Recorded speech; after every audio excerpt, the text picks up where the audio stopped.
Alhamdulillahilladzi arsala rasulahu bil huda wa dinil haqq liyudhhirahu 'ala dini kulli wa kafa billahi shahida. Asyhadu an la ilaha illallah wa asyhadu anna Muhammadan 'abduhu wa rasuluhu la nabiyya ba'da. Allahumma shalli 'ala Muhammad wa 'ala alihi wa sahbihi wa man tabi'ahum bi ihsanin ila yaumil amma ba'du. Kita bersyukur kepada Allah Subhanahu wa taala atas segala nikmat yang diberikan oleh Allah kepada kita semua, terutama sampai pada petang hari ini kita masih diberikan kekuatan iman dan Islam. Kita masih diberikan kesehatan serta kesempatan sehingga kita masih bisa melaksanakan kewajiban kita salat maghrib berjamaah, dan kita lanjutkan dengan mengkaji agama Allah Subhanahu wa taala. Mudah-mudahan kesempatan semacam ini senantiasa diberikan oleh Allah kepada kita semua sampai nanti kita menghadap kepada Allah yang tentunya dalam posisi husnul khatimah. Salawat salam tetap dilimpahkan kepada Rasulullah Muhammad sallallahu alaihi wasallam sebagai khatamul anbiya wal mursalin, penutup para nabi dan rasul yang tidak ada nabi lagi sesudah Nabi Muhammad sallallahu alaihi wasallam. Baik, Bapak Ibu yang dimuliakan oleh Allah Subhanahu wa taala. Surat At-Tin dulu sudah selesai. Sudah, sekarang masuk Al-Insyirah. Al-Insyirah sudah selesai belum ya? Belum. Bismillahirrahmanirrahim. Surat Al-Insyirah itu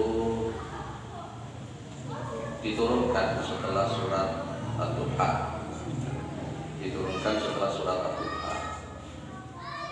Ayatnya ada berapa? 8.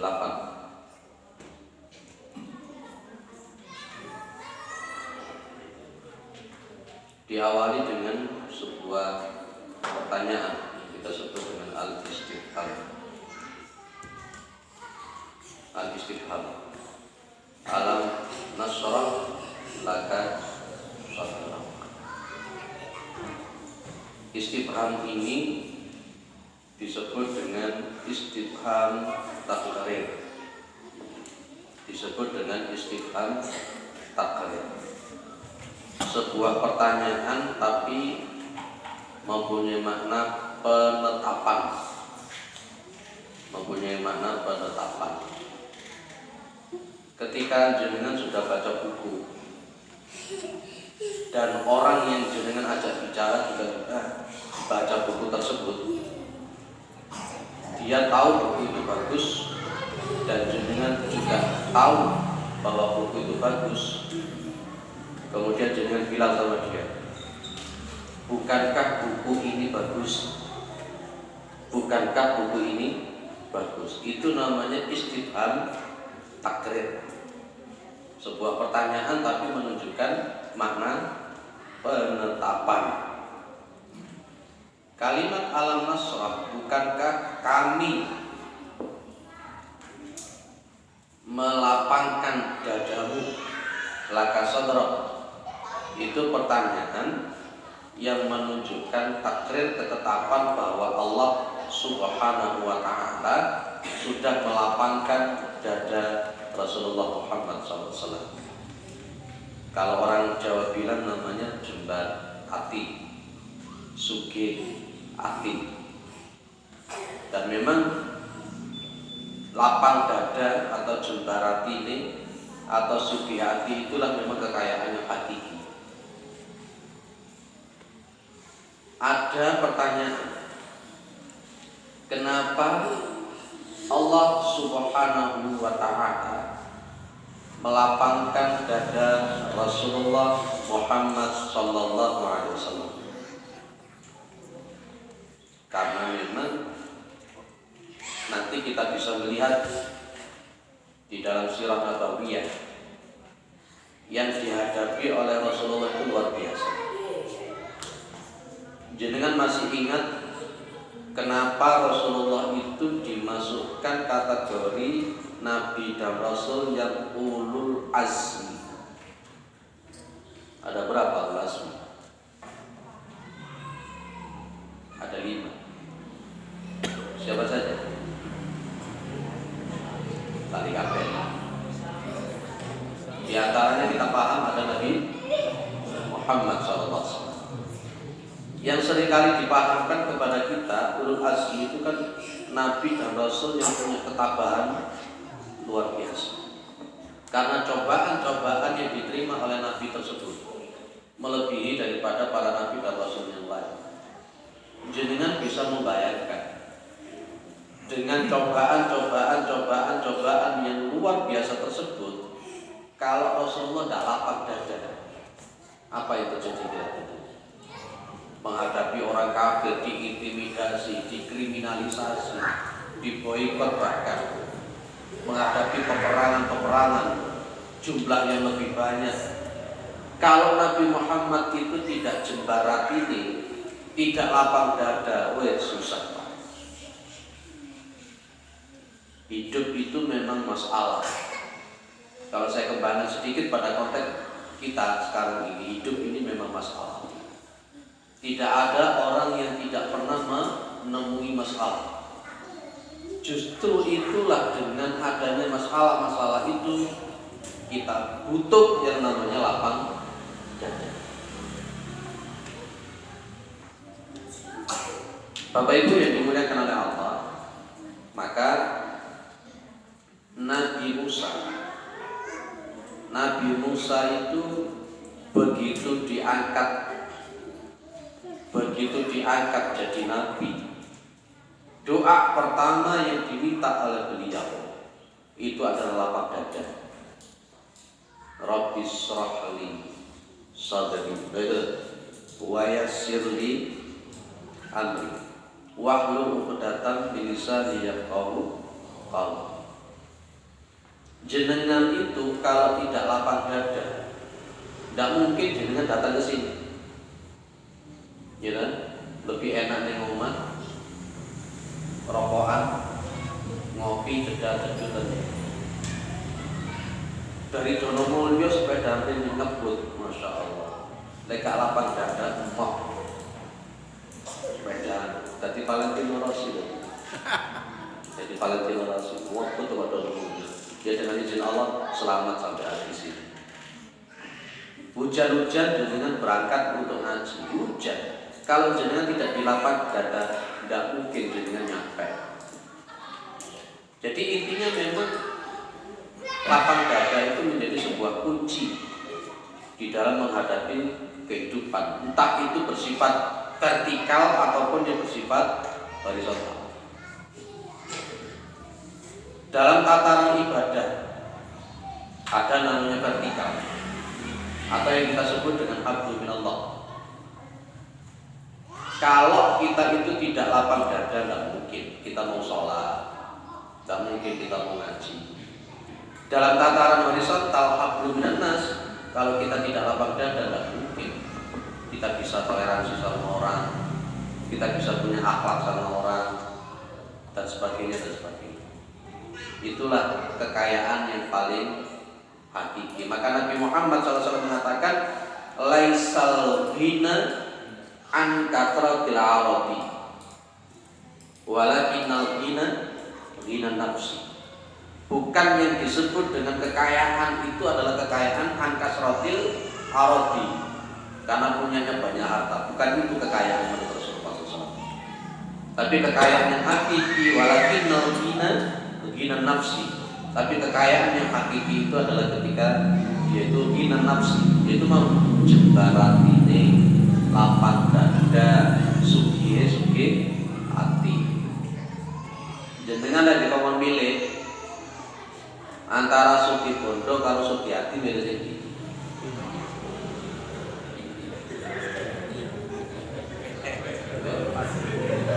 Jenengan itu tak kawan milih siji, Pak. Sampeyan kok milih kabeh itu tuman sampeyan. Sama takon milih situ antara Sugibondo karo Sugiati, milih sing ndi ya?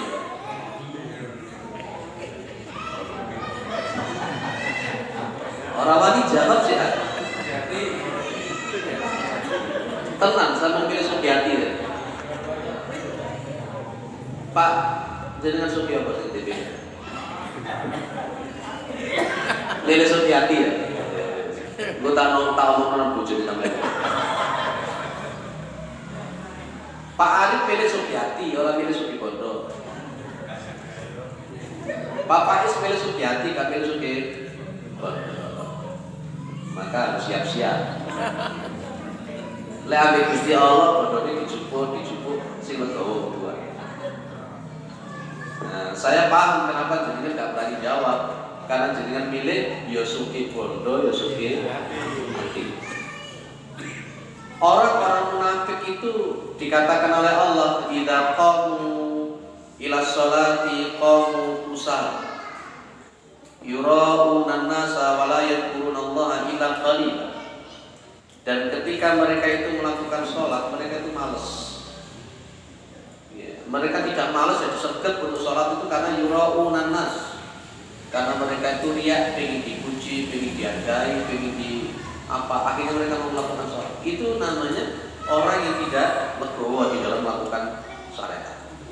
Jadi yang namanya lapang dada itu, ya, namanya lapang dada itu di antara unsurnya ya sabar. Apa sih bedanya sabar kalau lapang dada itu?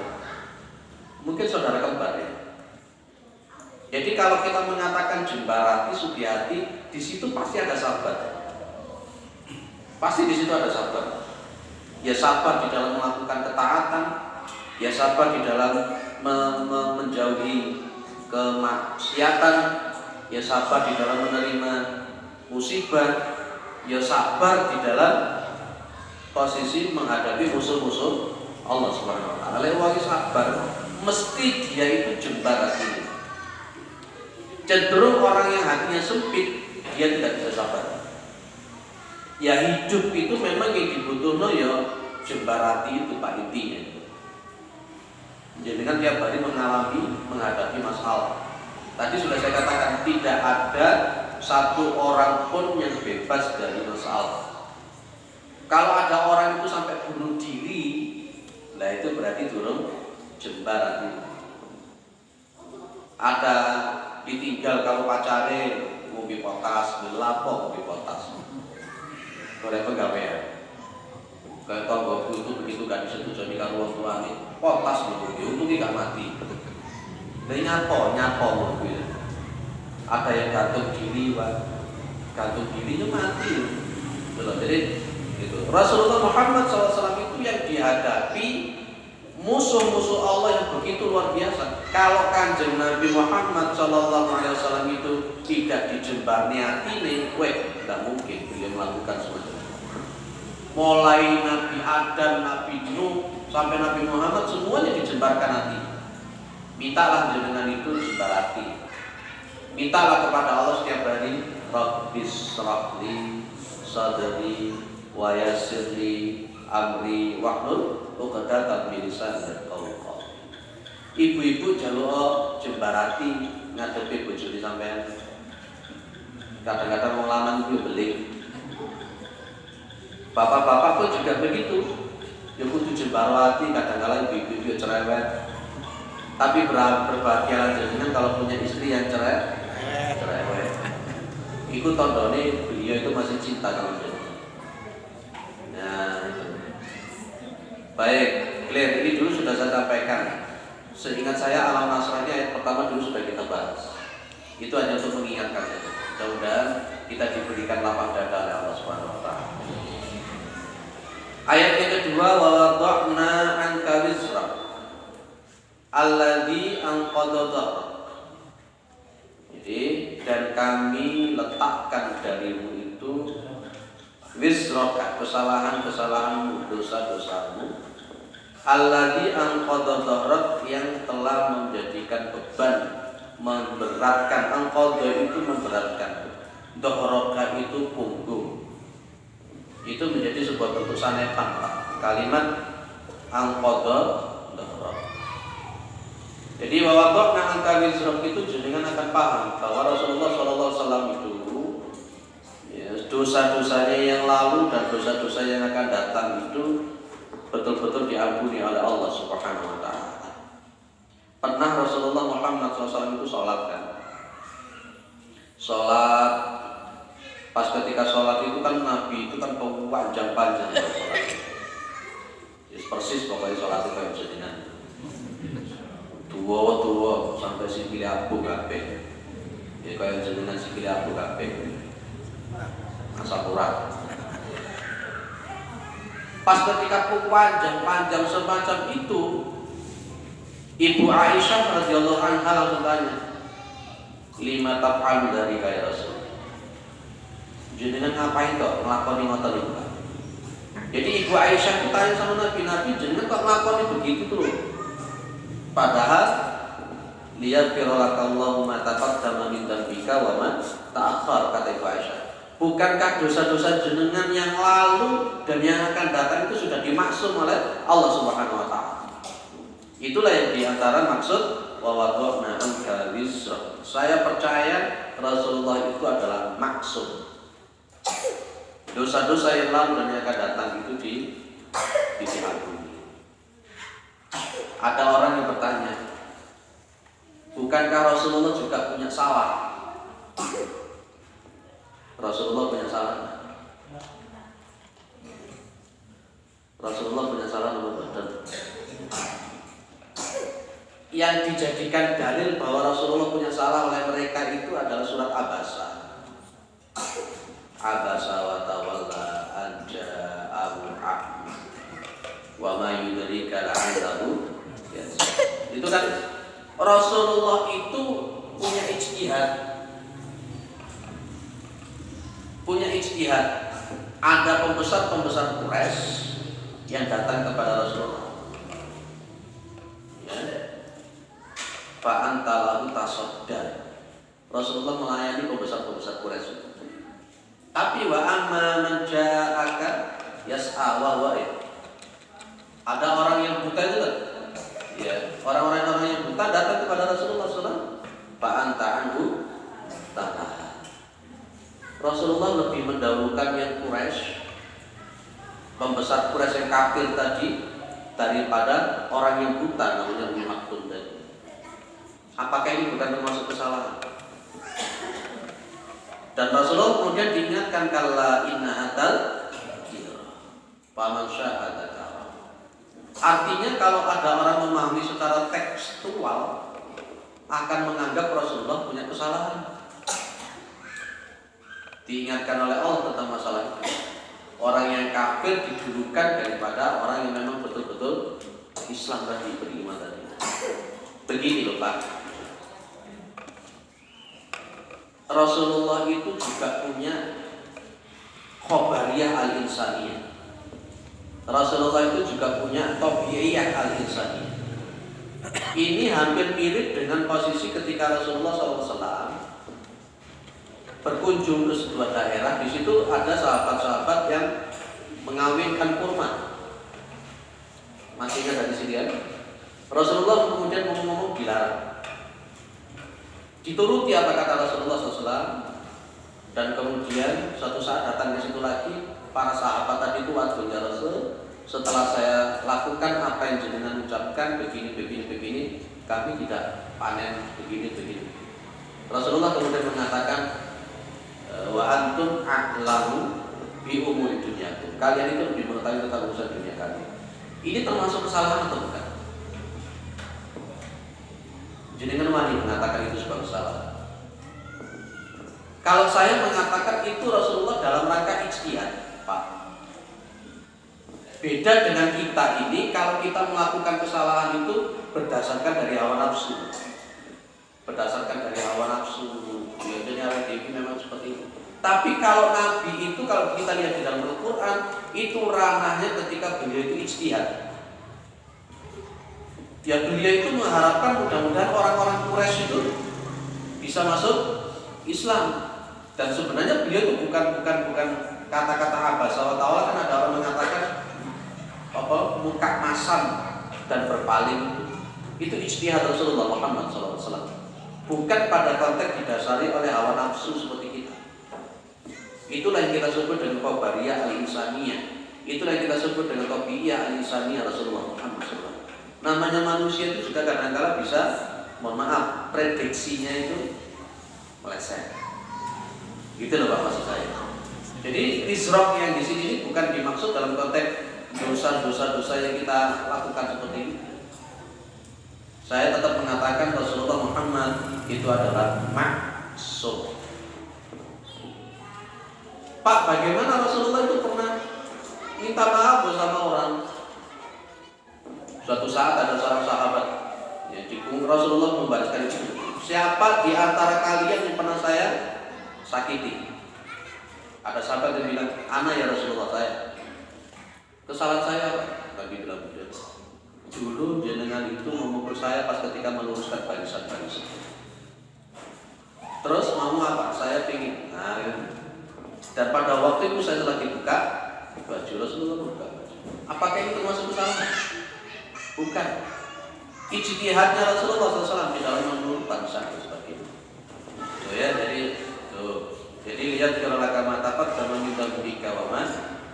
Saya tidak berani mengatakan bahwa Rasulullah itu punya kesalahan. Kalau saya hanya mengatakan bahwa konteksnya itu merupakan ijtihad beliau, dan ijtihad beliau itu namanya manusia, prediksi beliau itu agak meleset. Itu aja kalau saya mengatakannya.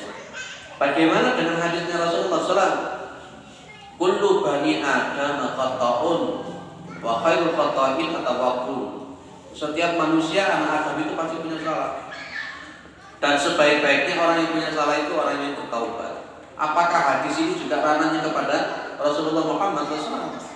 Saya mengatakan ya, Rasulullah itu maksum mulai kecil sampai beliau wafat itu maksum. Dan ini adalah merupakan bentuk isyarat tentang bagaimana kita ini memang untuk berupaya menjauhi daripada kesalahan dosa-dosa. Makanya nanti ada kabair, ada khoti'ah atau sayyi'at. Ada dosa-dosa besar dan ada dosa-dosa yang kecil. Lah, dosa-dosa kesalahan itu alladzi anqadha itu merupakan sebuah sanepan ya. Sanepan. Jadi saya pada konteks wawadhna angka wizrak saya lebih cenderung pada konteks penafsiran seperti itu tadi. Karena saya harus hati-hati. Ada orang yang langsung bukan Rasulullah itu begitu sok, saya tidak berani mengatakan begitu. Karena menafsirkan secara tekstual begitu. Alladzi anqadha dhahrak.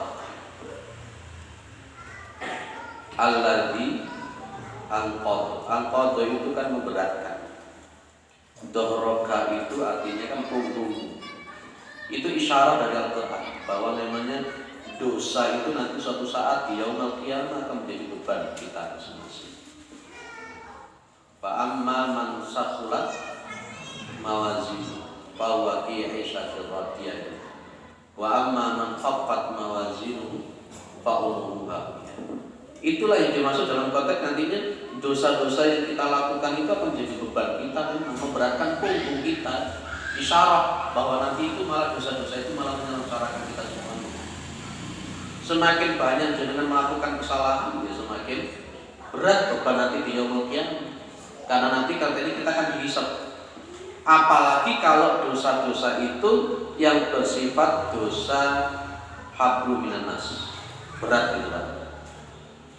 Rasulullah itu menggambarkan dan bertanya kepada para sahabat, tahu tidak sih kamu itu orang yang bangkrut itu? Orang yang bangkrut itu yang dia benar. Ya para sahabat cuma mengatakan orang-orang yang bangkrut itu ya orang yang tidak punya harta. Orang yang tidak punya harta sama sekali, tidak punya apa-apa. Nabi bilang salah. Orang yang bangkrut itu orang yang ya'ti yaumal qiyamati bisyami washolati dan seterusnya. Dia datang pada yaumul qiyamah dengan membawa sholat, membawa pahala zakat, membawa pahala puasa, membawa ibadah-ibadah. Tapi dia itu juga membawa dosa-dosa sosial. Dosa-dosa sosial. dia suka dolimi orang, menyakiti orang, mengambil hartanya orang, mengalirkan darahnya orang, dan dia belum meminta maaf, meminta halal kepada orang yang didolimi itu, maka di yaumul qiyamah pahalanya yang dia lakukan itu diambil, diberikan kepada yang didolimi. Ketika yang didolimi itu sudah habis, daono, ya,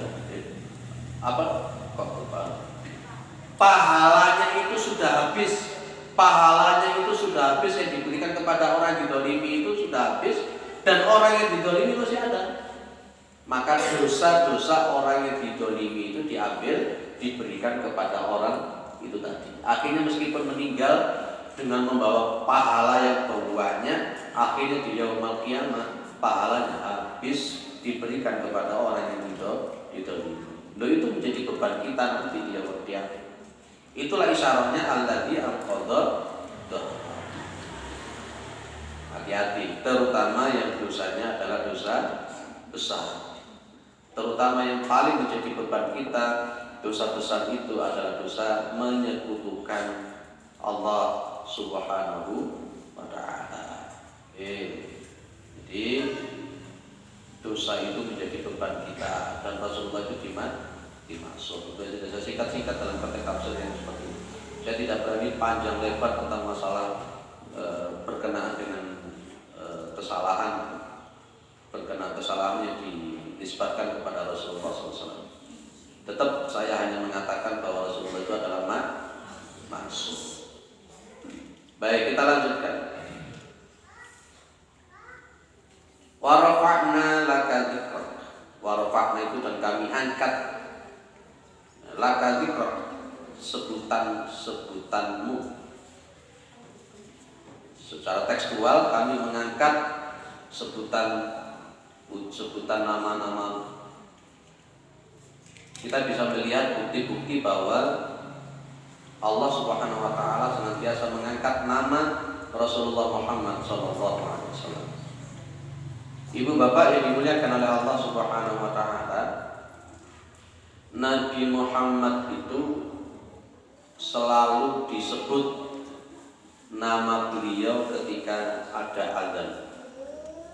Li'annahu yurfa'u dzikruhu inda kulli sholatin fi a'la makanin wa dzalika fil adzani. Asyhadu an la ilaha illallah, asyhadu anna Muhammadar Rasulullah. Ini bukti pertama. Nama Rasulullah selalu disebut, nama Rasulullah selalu diangkat. Poin yang pertama, pada waktu ketika setiap kali masuk waktu sholat, nama Rasulullah selalu diangkat, yaitu pada waktu azan. Perbedaan waktu di dunia ini kan begitu luar biasa. Boleh tidak kalau saya mengatakan setiap detik itu di dunia ini ada azan? Mutar gitu, mutar. Kalau katakanlah sekarang malam azan, muter, nanti azan. Jadi setiap detik itu azan nggak pernah berhenti di dunia. Karena masing-masing belahan dunia kan juga waktunya berbeda-beda. Dan setiap dunia itu pun juga ada orang-orang Islam insya Allah dan mereka azan. Itu bukti bahwa nama Rasulullah selalu disebut, diangkat, di antaranya pada waktu setiap azan. Tidak bisa dengan kemudian menghilangkan nama Muhammad SAW di dalam azan. Yang kedua, yurfa'u dzikruhu fi kulli sholatin fardhan fit tasyahudi.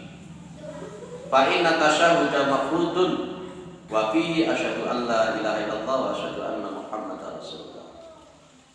Nama Rasulullah itu diangkat di setiap kali orang Islam melakukan sholat.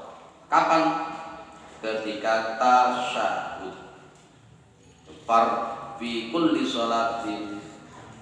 sholatin fardhan fit tasyahudi.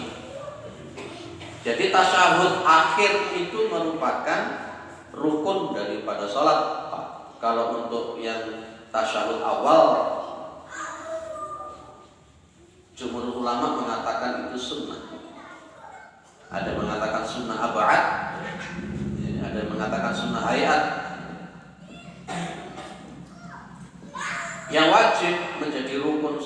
berlaku pada waktu tasyahud akhir. Pas ketika tasyahud akhir itu kita membaca sebelum sholawat itu Pak.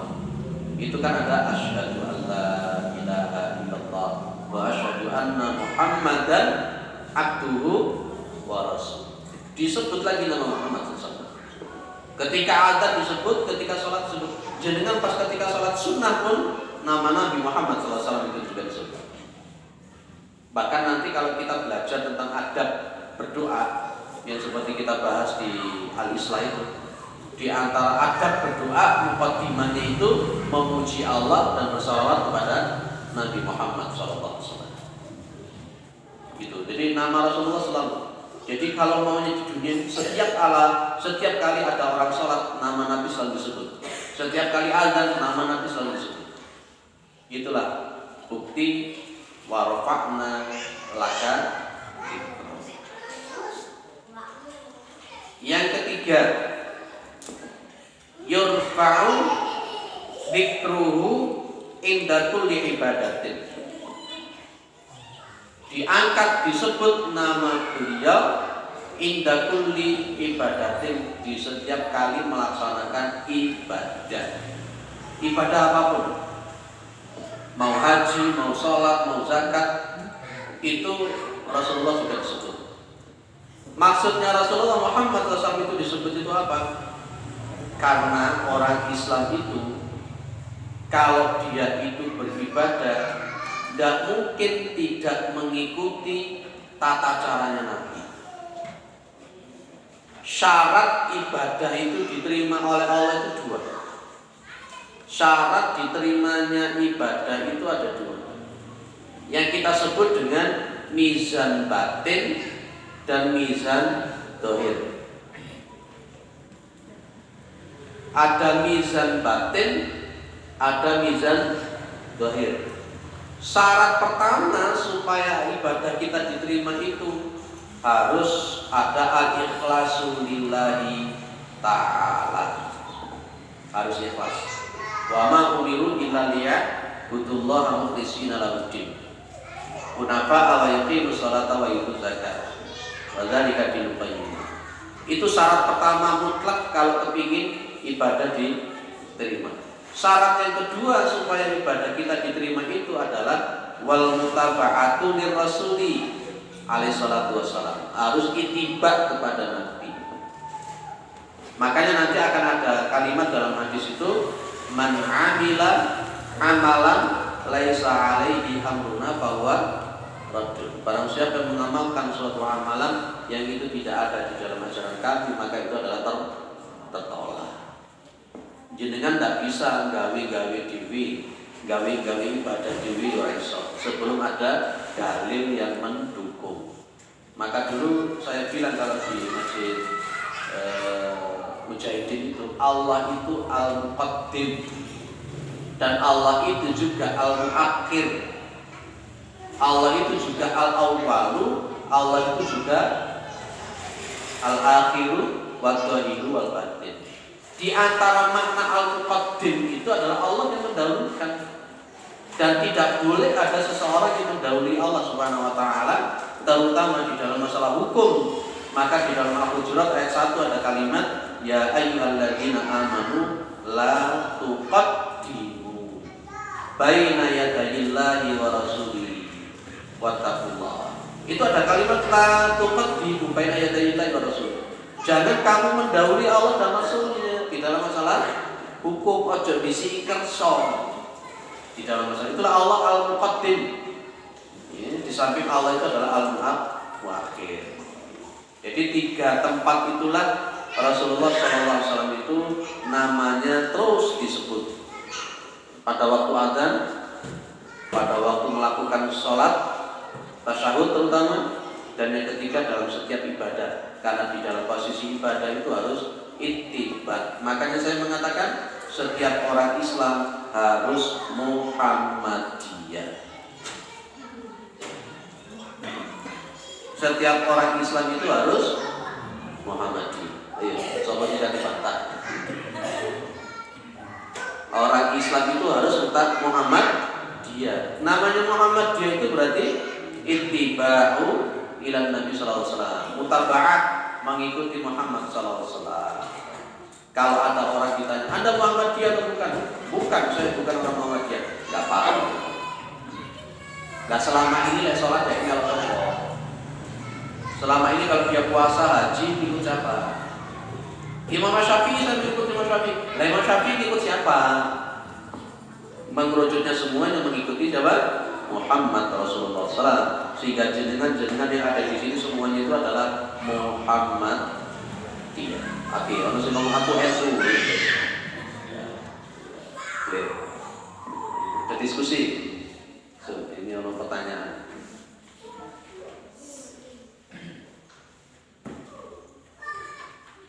Saudara saya punya anak kelas 4 SD. Anaknya itu kalau sekolah tidak mau terlambat. Pernah satu hari agak terlambat, masih baris di halaman sekolah, anaknya sudah nangis. Setelah dibujuk-bujuk ibunya tetap nangis.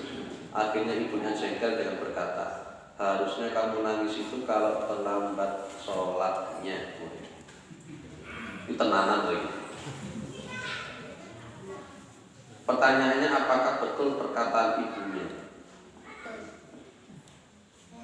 Bagaimana seharusnya kita sikap orang tua menghadapi anak yang demikian? Waduh. Curhat. Piye dah jawab? Yang paling pokok sudah harus kita pahami sejak awal. Apapun itu masalahnya, dahulukan dulu yang namanya sabar, jembarati. Kemudian yang kedua, kita itu harus paham. Kita harus paham bahwa yang namanya anak itu dari dulu namanya anak kecil itu sebelum jenengan dulu pas ketika masih kecil pun dimewekan padahal. Jenengan pas ketika masih kecil dulu mungkin nangisan, mungkin lebih parah nangisnya daripada jenengan. Apa dari anak jenengan? Ketika anak jenengan itu menangis ketika terlambat seperti itu sebenarnya sebuah bentuk karakter yang luar biasa ya. Perlu dikembangkan model begini. Jangan sampai ikut-ikutan model-model jami wong Indonesia mesti jam karet. Justru anak jenengan sudah menunjukkan sebuah bentuk begini. Al-Quran, Sunnah, syariat Islam kita itu sudah sejak awal mendidik untuk kita disiplin dalam hal apapun. Tidak hanya dalam konteks sholat saja kita itu harus disiplin dalam segala hal apapun. Karena Rasulullah sudah mengatakan al-waktu kasayf di dalam taqta'u qata'aka. Waktu itu seperti pedang. Ketika Anda itu kemudian tidak mampu menentukan waktu, ya waktu itu yang akan memotong Anda. Seharusnya jenengan bangga punya anak model begini. Dia berarti punya emotional passion. Jadi kecerdasan anak itu jangan dipandang dalam konteks satu saja.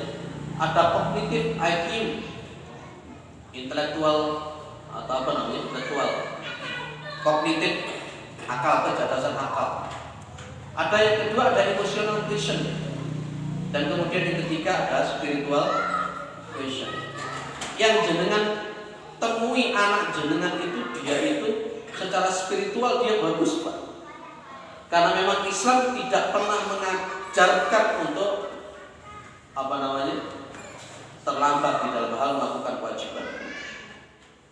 Ya. Dan juga berarti dia secara emosional itu cerdas dia anaknya.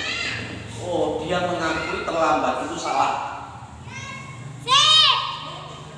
Beda lah bapaknya mengatakan terlambat gak salah. Beda lah ibunya mengatakan terlambat itu ibunya mengatakan terlambat tidak salah. Justru anak yang semacam ini perlu kita kembangkan karakter yang disiplin menurut. Sholat itu memang disiplin, tapi tidak hanya dalam konteks kerana sholat saja kita harus berdisiplin. Memang Rasulullah pernah ditanya tentang masalah amal yang paling afdal. Nabi yang mengatakan as-sholatu ala waqtiha. Dan nanti kita akan paham ada kalimat kenapa Allah menggunakan kalimat wal asri, demi waktu. demi masa. Kita ini kalah sama orang-orang kafir memanfaatkan waktu. Lah kita itu terlambat 5 menit, 10 menit kayak biasa. Kalau buat saya itu sudah tidak biasa. Apalagi dari guru. Wis terlambat terus saya bayaran terus. Tetap. Itu namanya mental mentope. Sikap jenengan kepada anak ini, jenengan kembangkan karakter disiplin model. Kalau saya di sekolahan itu kalau anak terlambat gak harus sholat, ya terlambat itu tak dulu baca 1 juz di sekolah. Itu artinya dia itu tidak tepat. Lebih setengah itu jam itu kayak teko. Ini kesalahan. Duduk depan kantor baca 1 juz. Wes gitu. Itu jadi jenengan sudah gitu. Ojo disalahnya model ini. Lagi masalah nangis, wong Allah itu mensifati dirinya adhaka wa abka. Wa adhaka wa abka. Dialah Allah yang bisa membuat orang itu tertawa dan dialah Allah yang bisa membuat orang itu menangis. Dia menangisnya ini bukan karena cengeng, tapi dia menangisnya karena dia merasa bahwa dia itu punya kesalahan. Dengan adanya kesalahan dia kemudian menangis, itu jempol. Beda dengan orang yang punya kesalahan tapi gak bisa nangis belas. Ini bagus anak model begini. Jangan dilakukan cengeng-cengeng begitu. Seharusnya orang tuanya yang introspeksi, bukan menyalahkan anaknya. Model begini anak-anaknya bagus. Di tempat kami itu kalau sekolah terlambat itu sebuah bentuk kesalahan dan ada poin. Apa tadi sanksinya? Baca Al-Quran 1 juz. Tuh, clear ya. Ya memang betul bahwa sholat itu jangan terlambat. Ada 3 hal kata Nabi, ada 3 hal yang jangan ditunda. Sholat ketika datang, jenazah ketika sudah mati. Yang ketiga, kalau anak sudah mulai perawan, sudah mulai gede, itu daripada sing aneh-aneh segera rapi. Nah itu 3 hal itu jadi ditunda. Oleh anak jenengan wis mulai aneh-aneh, apa mana senengane metu besok cekak-cekak. Rapi mulai model. Ya. Clear ya?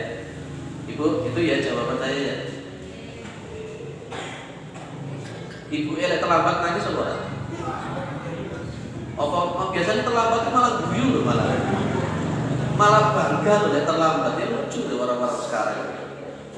Coba kalau bisnis sama dengan mereka orang-orang luar negeri, terlambat 1 menit 2 menit itu kan hitung duit gitu. 1 menit 2 menit berapa rupiah yang hilang oleh mereka. Kita enggak. Adem main mana gak mangan pokoknya kumpul main mulut. Makanya nanti ada slogan anak muda itu, yang muda foya-foya, tua kaya raya, mati masuk surga. Ya itu bisa kira-kira. Ada yang berdiskusi lagi mau? Sama-sama dosa tadi dosa disiksa. Kalau kubur itu bagaimana? Apa sama? Apa lebih berat? Apa lebih ringan? Kalau untuk masalah siksaan di azab kubur, persentase berat tidak beratnya tidak ada keterangan dari Rasulullah. Yang jelas Nabi hanya mengatakan azab kubur itu ada. Makanya Rasulullah berdoa, Allahumma inni a'udzubika min adzabi jahannam wa min adzabil qabri wa min fitnatil mahya wal mamati wa syarri fitnatil masiihid dajjal. Dan juga pas ketika beliau lewat, di situ ada 2 kuburan. Beliau kemudian mengatakan 2 orang ini lagi disiksa di alam kubur. Maka kemudian mengambil pelepah beliau, dibelah jadi 2, 1 ditancapkan sini, 1 ditancapkan sini. Itu menunjukkan bahwa azab kubur itu ada. Apakah lebih berat di akhirat di yaumul qiyamah ataukah di azab kubur? Wallahu a'lam. Yang jelas memang kalau untuk azab neraka itu siksaannya yang dikabarkan oleh Rasulullah yang mengerikan betul. Azab neraka yang paling ringan yang disebutkan oleh Rasulullah ketika seseorang dikasih sendal dari api neraka, kotaknya mendidih umur. Itu siksaan yang paling. Yang jelas sama-sama dua-duanya kita berlindung kepada Allah. Ya azab kubur yang dihindarkan, dan azab di yaumul kiamat di hari akhirat kita dihinakan. Insya Allah. Terakhir ada lagi Pak Ari biasanya tanya gitu.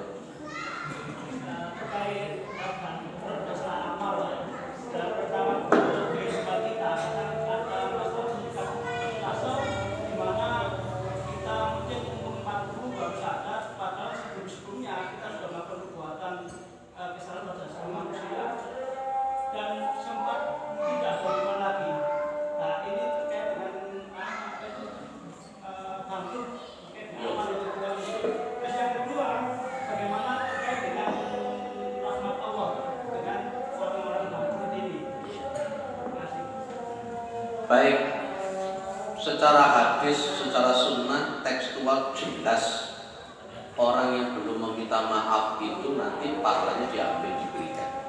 Itu menjadi sebuah resiko kita. Pak, orangnya mau saya minta maaf, dakwah mati orang itu sebagai ya sudah. Jangan bermohon kepada Allah, memohon untuk ampunan orang itu aja. Itu ikhtiar kita. Perkara nanti diterima atau tidak itu urusannya Allah. Perkara nanti di yaumul kiamat pahala-pahala jenengan itu diberikan kepada dia, itu resiko kita. Itu satu. Pasrahkan kepada Allah. Yang kedua, bagaimana dengan konteks rahmatnya Allah Subhanahu wa taala? Saya sudah mengatakan berkali-kali bahwa Allah itu alaihissallahu bi ahkamil hakimin.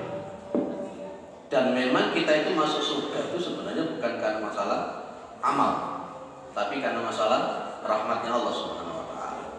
Allah bisa saja berkehendak meskipun orang itu bangkrut, tapi kemudian Allah Subhanahu wa taala memberikan ampunan, bisa saja. Dan itu hak prerogatif Allah yang kita sebut dengan sifat jaiznya Allah. Ya buktinya apa?